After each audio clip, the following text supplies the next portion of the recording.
오후 시간에는 하나님의 주권에 대해서 생각해 봅니다. 이사야서는 두 권으로 크게 나눌 수 있습니다. 1장에서 39장까지 또 40장에서 66장까지. 그래서 이제 정권에서는 이스라엘이 하나님 앞에 죄를 범함으로 인하여서 당하는 고난에 대해서 얘기하고, 그 다음에 후반부에서는 하나님께서 구속주 예수 그리스도를 보내주심으로 다시금 새 희망을 주겠다고 하는 그런 약속인 것입니다. 그 가운데서 오늘 43장에서는 하나님께서 구원을 약속해 주시고 또 이스라엘 백성들에게 당한 환난을 함께 하셔서 능히 이기게 해주겠다고 하는 그런 약속이 들어 있습니다. 다윗은 역대상 29장 11절에서 여호와여 위대하심과 권능과 영광과 승리와 위엄이 다 주께 속하여 싸우니 천지에 있는 것이 다 주의 것이로소이다 라고 말하고 있습니다. 바로 하나님 앞에 권능과 영광과 승리, 위엄, 천지의 모든 것이 다 주 앞에 있다는 것이죠. 그러므로 다윗은 모든 것이 하나님의 주권에 있다고 하는 것을 인정하고 살았던 것을 볼 수 있습니다. 오늘 본문도 그렇습니다. 하나님께 속하여 싸우니 주는 높으사 만물의 머리시민이다 라고 고백하는 다윗과 같이 내가 너희를 창조했다, 내가 너를 지명하여 불렀다, 내가 너를 선택했다, 내가 너를 사랑하였다고 하는 하나님의 주권적인 얘기가 여기서 나오고 있는 것을 볼 수 있습니다. 모든 피조물이 다 하나님의 주권하에 있는 것은 당연하지요. 또 우리들이 태초에 말씀이 계시니라, 이 말씀이 하나님과 함께 계시니 이 말씀 곧 하나님이시니라. 바로 하나님 말씀 가운데 모든 것이 또 이루어지고 진행되어지고 결과까지도 도출된다는 것도 우리는 믿고 있습니다. 이 주권이란 말이 잘못 사용하면 독재자란 말로 오인될 수도 있습니다. 왜냐하면 하나님의 주권은 어떤 피조물과도 의논하거나 여론을 청취하지 않고 단독으로 행해지기 때문에 그렇습니다. 본문에 하나님의 몇 가지 주권적 행사가 나타나는데 한번 생각해 봅니다. 첫째로는 하나님 인간을 창조하셨을 때 주권적으로 하셨다는 것입니다. 43장 1절에 나오죠. 야곱아 너를 창조하신 여호와께서 지금 말씀하시느니라. 이스라엘아 너를 지으시니가 말씀하시느니라. 창조 또 이제 지으시니 같은 뜻이죠. 바로 이제 히브리 말로는 바라인데 없는 것에서 이제 무에서 유를 만들어시는 것입니다. 다윗은 시편 139편 14절에 내가 주께 감사하면 나를 지으심이 심히 기묘하심이라고 말하고 있습니다. 하나님의 사람을 창조하신 것은 바로 하나님의 주권으로 하나님이 그 이제 인간에게 지정의를 넣어주면서 만드셨는데 다윗이 보니까 너무나 기묘마측하게 자기를 지었다는 거예요. 자기를 지었어요. 일본에 이제 교통사고를 당해서 탈장을 당해서 병원에 입원해 있는 이제 김학수사님 방문하면서 이제 맹장 수술이든 탈장이든 간에 수술하고 나서 의사가 물어보고 가스 꼈냐고. 깼어요. 우리는 건강해서 무슨 뭐 방구 나오는 거 뭐 그렇게 뭐 당연하게 생각하잖아요. 뭐 방구 끼는 거 아니야? 근데 그 가스가 그렇게 중요한 줄을 어떻게 알았겠어요? 수술하고 나오니까 올 때마다 간호사가 가스 꼈어요? 가스 꼈어요? 아니요 하지. 그럼 가스 낄 때까지 음식을 줄 수도 없고 먹을 수도 없어요. 그러면서 이제 단식, 물도 먹지도 말게 하고 또 이제 뭐 밥 한 톨 주거나 들어갈 수 없게 한 거예요. 저번에 어떤 분이 이제 이정재 집사님 얘기하더라고요. 그분이 이제 어느 병원에 가서 전주 가서 수술했는데 의사 처방은 미음 그 다음에 죽 먹고 이제 밥을 먹도록 돼 있는데 너무나 배고프니까 자기가 이제 미움에서 죽으로 올려달라고 했어요. 그래서 먹다가 한 숟갈 먹는데 그것이 기도로 들어가가지고 뽀득뽀득하더만 그냥 가서 보니까 뭐 살아날 수 없어서 뭐 일주일 만에 숨이 끊겨졌다는 그 말을 들었잖아요. 그럼 우리가 와, 이 가스 끼는 것도 하나님의 은혜고, 그 밥 한 톨 한 숟가락 먹는 것도 하나님의 은혜구나. 왜 건강한 사람은 이 밥 한 톨에 들어가면은 그 이제 기도를 막잖아요. 빨리 차단해가 너 들어가지 마. 그런데 그렇지 않는 사람은 그쪽에 밥티가 들어간지를 야가 모르니까 거기 들어가서 막혀서 이제 숨을 못 쉬는 거예요. 응? 숨을 못 쉬는 거. 그 다윗은 자기가 살아가고 창조된 것이 너무나 보니까 나를 지으심이 심히 기묘하십니다. 이렇게 고백을 했습니다. 다른 이제 진화주의론자들은 사람이 원숭이가 진화되어서 사람이 된 것 아니냐고 하면서 그 단계별대로 이렇게 무슨 뭐 해석집을 나오고 그러잖아요. 우리는 하나님이 태초에 하나님이 천지를 창조하시니라. 우리는 그것을 이제 깔고서 믿고 믿음으로 시작하는 것입니다. 사람은 정말 진화된 인간이 아니라 창조 때부터 시 공간을 초월하신 하나님의 창조물임을 여러분 믿으시기를 간절히 바랍니다. 그 창세기 1장 26절에 우리가 우리 형상을 따라 사람을 만들고 그랬습니다.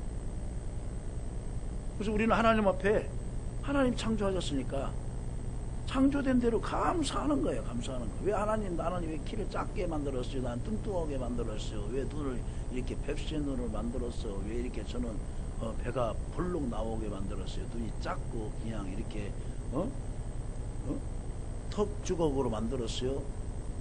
이렇게 말할 수 없는 것이죠. 말할 수 없는 거. 하나님이 그냥 주권적으로 만들었어요. 주권적으로.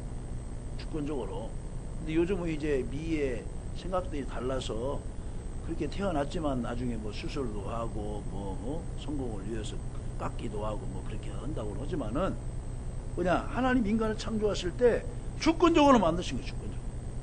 주권적으로. 부부가 사랑해서 아이를 가질 때 키를 몇 센치로 만들고 그 몸무게를 몇 센치로 만들고 딸을 미스 코리아 그 모양대로 만들고 그 남자 사내 아이는 미스터 코리아처럼 이렇게 만들고 또 유브린너처럼 이렇게 만들자 하고 우리 잠자리에 들자 하고 약속하고 들어가서 새끼가 나옵니까? 우리는 어떻게 태어날 줄 몰라요. 그냥 태어나서 보니까 걸음걸이가 아버지 닮았네, 어머니 닮았네, 웃음소리가 어머니 닮았네 하면서 그 사람이 그 딸이구나, 그 가가 그 집 아들이구나 이렇게 할 수가 있잖아요. 우리 마음대로 할 수가 없어요. 하나님이 그냥 보내주신 대로. 응? 특히 사람의 눈이 앞에만 있는 것은 사람은 질서의 동물이요 종교 행위 같은 것을 할 수 있기에 편리하도록 지어진 것인 줄 믿습니다. 우리들이 성경을 보고 주님을 바라보고 우리의 귀가 하나님의 말씀을 듣고 우리의 머리를 생각하고 결정하도록 하나님 만드신 거예요.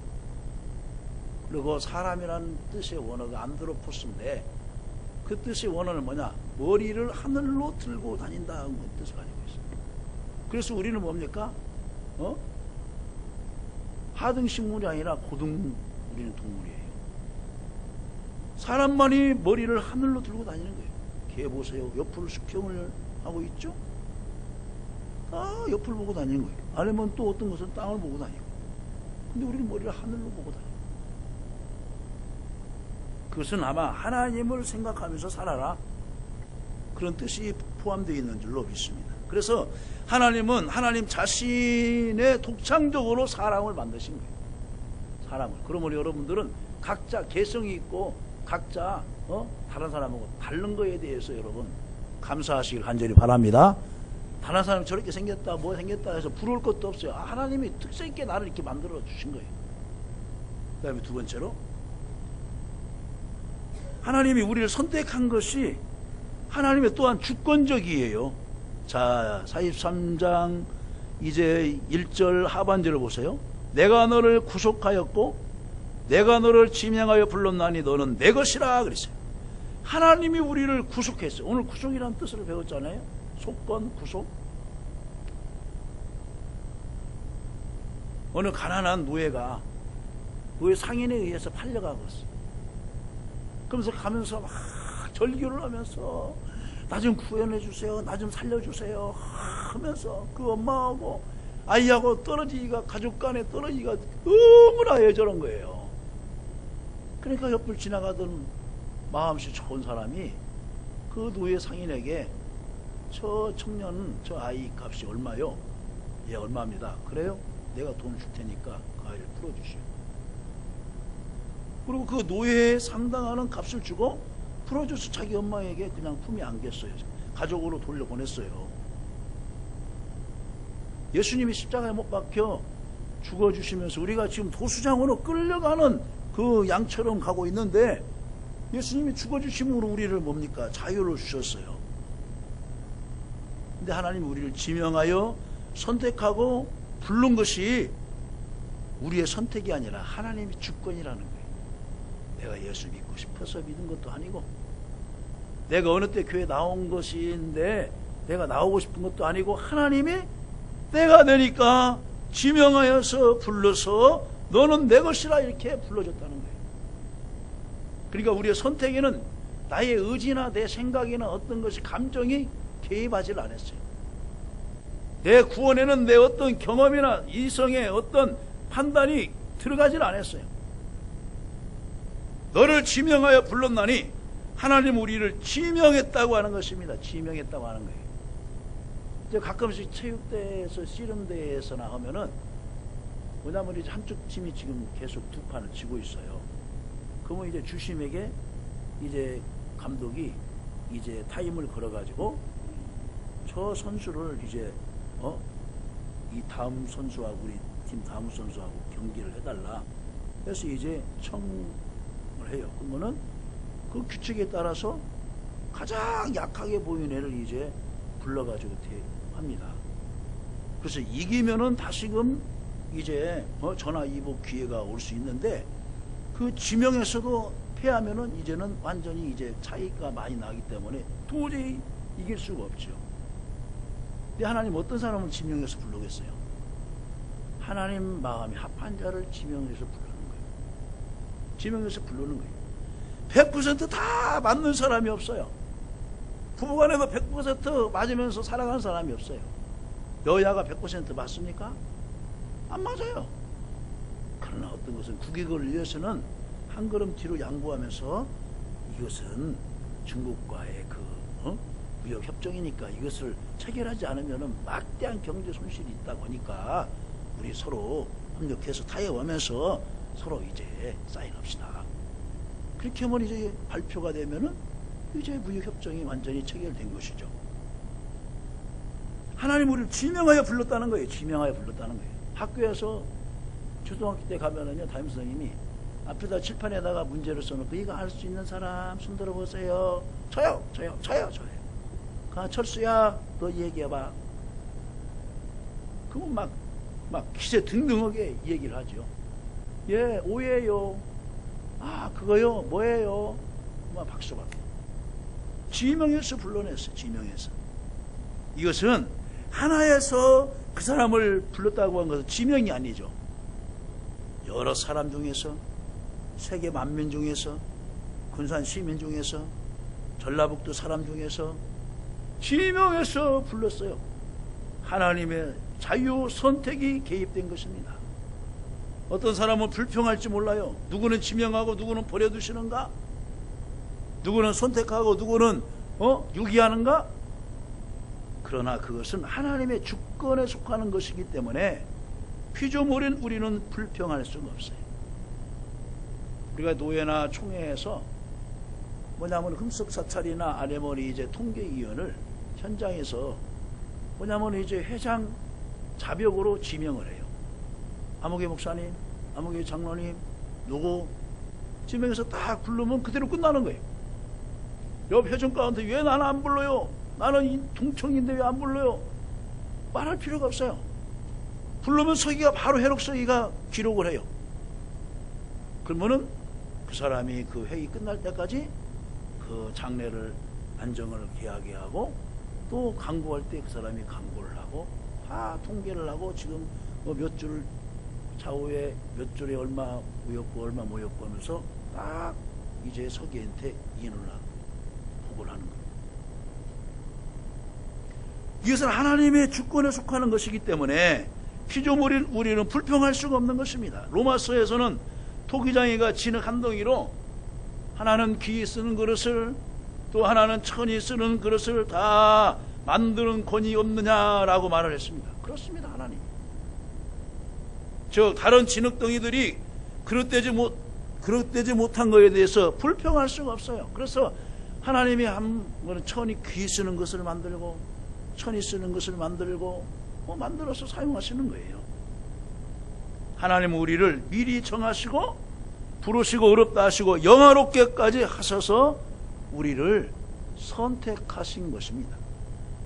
그러면 하나님의 구원하시면은 구원하심이 없어요. 후회하심이 없어요. 후회하심이 없어요. 우리는 창세전에 에베소에 있는 말씀처럼 선택받은 것을 감사하고 하나님 은혜에 감사하면서 감사하게 살아갈 뿐인 것입니다.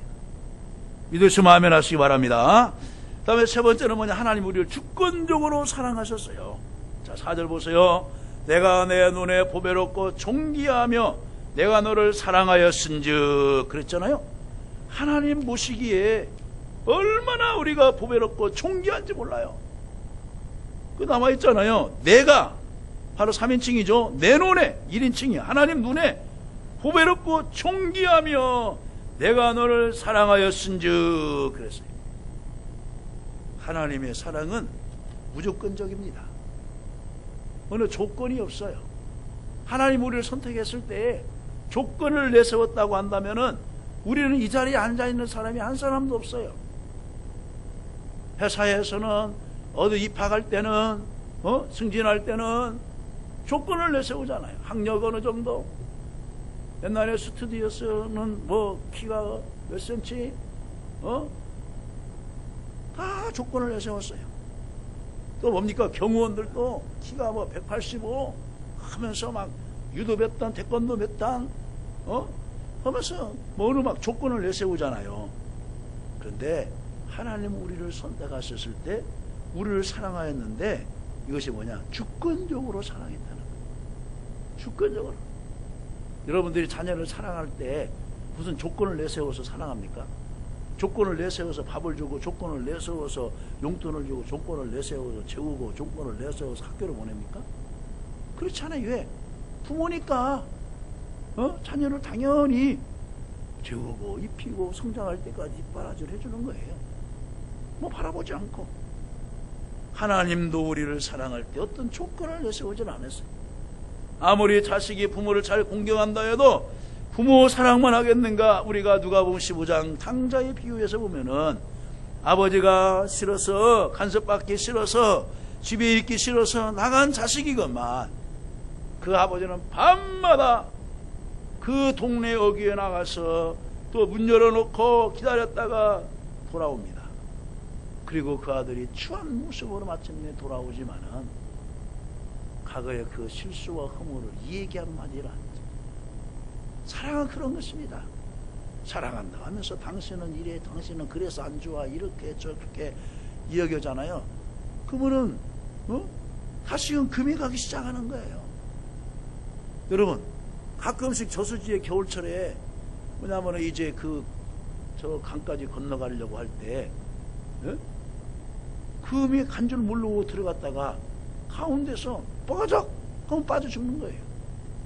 탈북자들이 이제 봄철에 이제 얼음이 이제 녹아지면서도 목숨 걸고 나오다가 그 두만강에 빠져서 압록강에 빠져서 많은 사람들이 죽는다고 하잖아요.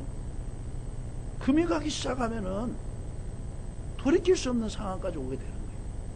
따라서 사랑은 모든 허물을 가리우느니라. 여러분, 노아가 포도 이제 농사를 하고서 술을 거나하게 먹었을 때에 셈과 야벳은 그 아버지 허물을 뒷전질하면서 가렸어요. 그런데 함은 동네방네 다니면서 막 떠들썩하게 막 소리 내어서 외친 거예요. 결과가 어떻게 되었습니까? 여러분, 우리들도 그걸 잘 깨달아야 돼요. 가정에서도 교회 내에서도 우리가 우리 허물을 다른 사람이 얘기하면 다른 사람이 어떻게 알겠어요? 가족의 허물을 얘기하면 다른 사람이 어떻게 알겠어요? 여러분, 대한민국 사람이 대한민국에서 사건도 일어나고 하잖아요. 근데 다른 나라에 가서 우리나라는 이래서 안 돼, 이래서 안 돼 하면은 다른 나라 사람이 우리나라 오고 싶어 하겠어요? 유학을 오고 싶어 하겠어요? 와서 장사하고 싶어 하겠어요? 기업을 하고 싶어 하겠어요? 사기꾼도 많고 도적질도 많고 거짓말쟁이도 많은데 그 나라에 가서 무슨 땅을 사가지고 새만금에다 땅을 사가지고 돈을 벌려고 하겠어요? 아, 우리나라 아름다운 나라예요. 경치가 너무나 좋아요. 정이 있는 나라예요. 한번 투자해 보세요. 자기 나라를 홍보하고 자기 지역을 홍보할 때 사람들이 오고 싶은 것이지. 마찬가지인 거예요. 자기가 살고 있는 남편 자랑하세요. 살고 있는 아내를 자랑하세요. 부모님을 자랑하세요. 자녀를 자랑하세요. 우리 남편은 이래서 안 돼, 저래서 안 돼. 우리 아내는 이래서 안 돼, 저래서 안 돼. 그럼 누가 그 사람을 존경스러운 얼굴로 보겠어요?